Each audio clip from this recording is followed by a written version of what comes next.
بسم اللہ الرحمن الرحیم۔ السلام علیکم ناظرین، مصر کا شمار دنیا کی قدیم ترین تہذیبوں میں ہوتا ہے اور یہ واحد ملک ہے جس کا ذکر قرآن مجید میں ایک سے زیادہ بار آیا ہے۔ اہل مصر کے حسن و جمال کے چرچے صدیوں سے مشہور ہیں۔ مصر کی سحر انگیز تاریخ ملکہ کلیوپٹرا کے ذکر کے بغیر نامکمل ہے۔ ناظرین، ملکہ کلیوپٹرا مصر کی ایک ایسی حسین و جمیل ملکہ گزری ہیں جس کے لازوال حسن پر بے شمار پینٹنگز اور مجسمے تیار کیے جا چکے ہیں۔ وہ کئی ناولوں، افسانوں اور کہانیوں کا موضوع بن چکی ہیں اور اس پر ہالی ووڈ سمیت دنیا بھر میں فلمیں بنائی گئی ہیں جن میں اس کے کردار ایلزابتھ ٹیلر اور صوفیہ نائن جیسی حسیناؤں نے ادا کی ہے۔ ناظرین، ملکہ کلیوپٹرا جیسی تاریخ نے حسن کی دیوی، بے وفائی کی علامت اور زہریلی ناگن جیسے القابات دیے، مگر آج کی ویڈیو میں ہم آپ کو بتائیں گے کہ دنیا کی پہلی سیلیبریٹی کا درجہ رکھنے والی ملکہ کلیوپٹرا در حقیقت کون تھی۔ اپنے سگے بھائیوں سے شادی کرنے والی ملکہ کلیوپٹرا نے خود کو سام سے ڈسوا کر خودکشی کیوں کی تھی، اور ملکہ کلیوپٹرا کی زندگی کے حیران کن حقائق پر روشنی ڈالیں گے۔ مگر ویڈیو میں آگے بڑھنے سے پہلے اگر آپ ہمارے چینل پر نئے ہیں تو ہمارا چینل سبسکرائب کریں۔ ناظرین، ملکہ کلیوپٹرا مصر کی سلطنت بطلیموس کی آخری ملکہ تھی جس نے سن 51 قبل مسیح سے 30 قبل مسیح تک حکمرانی کی، اور جس خاندان سے اس کا تعلق تھا یعنی بطلیموس خاندان نے مصر پر تقریباً 300 سال حکمرانی کی، اور مصر کے فرعونوں کا تعلق بھی اسی بطلیموس خاندان سے تھا۔ قدیم مصری تاریخ میں کلیوپٹرا نام کی 7 ملکہ گزری ہیں جن میں سب سے زیادہ شہرت رکھنے والی یہ 7ویں ملکہ نے حاصل کی ہے، جس کی وجہ اس کا بے پناہ حسن اور پروقار شخصیت تھی۔ ناظرین، کلیوپٹرا مصر کی وہ شہرائے آفاق فرعون ملکہ تھی جس کے ہوشبہ حسن اور قیامت خیز جوانی کی وجہ سے سلطنت روم کے نامور جنرلوں نے خاک و خون میں رنگ کر عظیم و شان سلطنتوں کو ہمیشہ کے لیے صفحہ ہستی سے مٹا دیا۔ قدرت نے اسے دلکش حسن اور جادوئی شخصیت سے نوازا تھا۔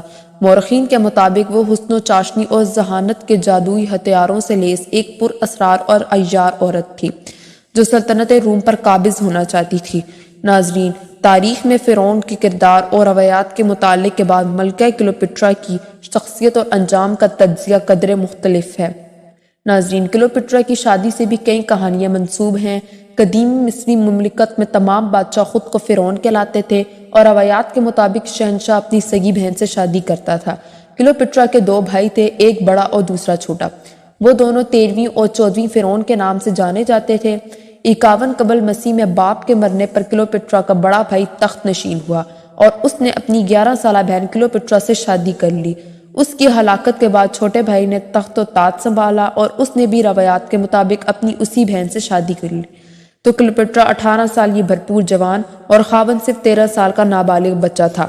11 برس کی عمر میں بڑے بھائی جیسے بھرپور مت کے ہاتھوں میں جنسی کھلونا بن کر جنون کا آتش فشاں بن جانے والی کلیوپٹرا کے لیے 11 سالہ نابالغ خاوند اس کی فطری طلب میں آگ لگانے کا موجب بن گیا۔ ایک نابالغ خاوند کی نااہل رفاقت نے ملکہ کلیوپٹرا کو جنسی تسکین کے لیے خوب سے خوب مت کی تلاش میں سرگرداں ایک ایسی جنسی ہوس کی پجاری بنا کے رکھ دیا جس نے پھر اپنی موت کو گلے لگانے تک کبھی پیچھے مڑ کر نہیں دیکھا۔ کم سن شاہ بطلیموس جو بیک وقت اس کا چھوٹا بھائی بھی تھا اور شوہر بھی تھا، اور اس کے اقتدار کا دور پرآشوب اور امور مملکت پر گرفت انتہائی کمزور تھی۔ مگر کلیوپٹرا کو حکومت کے تیسرے سال دیگر امرائے سلطنت کے بھڑکانے پر اس کے بھائی یعنی شوہر نے حکومت کا کل ہی اختیار اپنے ہاتھ میں لے کر جلا وطن کر دیا، اور یوں وہ مصر چھوڑ کر شام میں پناہ لینے پر مجبور ہوگی۔ ناظرین، ملکہ کلیوپٹرا نے شام جا کر اپنی سلطنت کی واپسی کے لیے فوج اکٹھی کی، مگر وہ جانتی تھی کہ جب تک اس کی پشت پر کسی بڑی طاقت کا ہاتھ نہ ہو وہ مصر کی حکومت واپس حاصل نہیں کر سکتی۔ اس مقصد کے حصول کے اس نے اس دور کی سب سے بڑی جنگی قوت روم کے شہنشاہ جولی سیزر سے رابطہ کرنے کا فیصلہ کیا۔ کلیوپٹرا کے مارکائے عشق کا پہلا شکار بھی روم کا وہ شہرائے آفاق حکمران جولی سیزر تھا جو پہلے بھی ایک بار اس کے بھائی یعنی شوہر اور اس کی ثالثی کے لیے مصر آیا تھا، مگر اس کے سحر انگیز حسن اور زلفوں کا اسیر ہو کر 2 برس تک مصر میں ہی مقیم رہا تھا۔ کلیوپٹرا جو حسین ہونے کے ساتھ ساتھ انتہائی شاطر اور چلاک بھی تھی، اسے کسی طرح معلوم ہو گیا تھا کہ جولی سیزر اس کے حسن کا دل دادا ہے اور کلیوپٹرا کسی بھی صورت جولی سیزر تک پہنچنا چاہتی تھی۔ تو اس نے ایک ترکیب نکالی۔ اس نے اپنے آپ کو ایک قالین میں لپٹایا اور وہ قالین اپنے خاص آدمی کے ذریعے جولی سیزر تک پہنچا دیا۔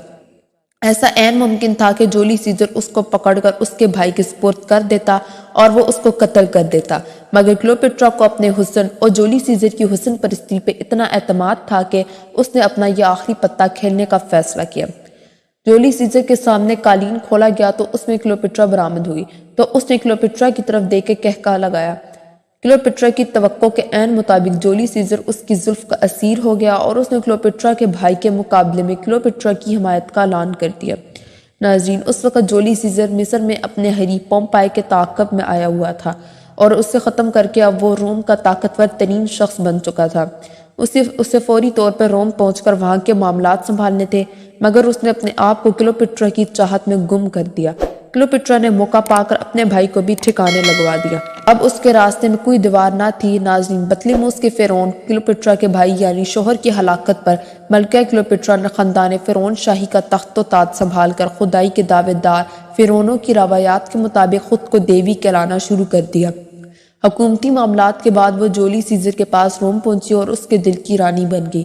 اپنے سب سے بڑے حریف جنرل پومپائی کو شکست دینے کے بعد جولی سیزر نے تخت روم سنبھالا تو ملکہ کلیوپیٹرا اس کی قربت اور دیگر پر اسرار زائم کے لیے روم میں مقیم ہوگی اور یوں عملی طور پر مصر سلطنت روم کا صوبہ بن کر رہ گیا۔ ناظرین، اسی دوران روم کے شہنشاہ جولی سیزر کو اپنے ہی ایک دوست نے قتل کر دیا تو ملکہ کلیوپیٹرا اس کے منہ بولے بیٹے اور نائب جنرل انتونی سے تعلقات بنا کر اس کے 3 بچوں کی ماں بن گئی۔